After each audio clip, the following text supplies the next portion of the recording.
Bali, burahin muna natin yung markings, ma'am, para mas makita niyo po yung difference po. Thank you, ma'am. Ang sarap po.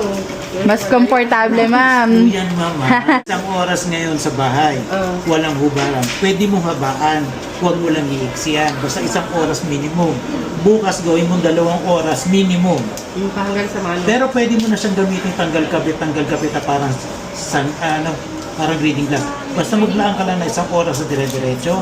Bukas gawin mo 2 oras walang tanggalan. Pag umabot ka ng 3 oras, sanay ka na dyan. Sige po.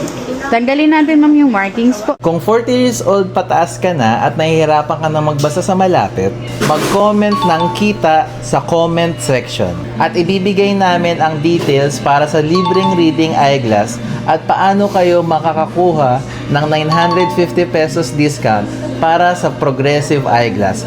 Para isang salamin na lang para sa malayo, para sa pangbasa, at para sa pangtrabaho.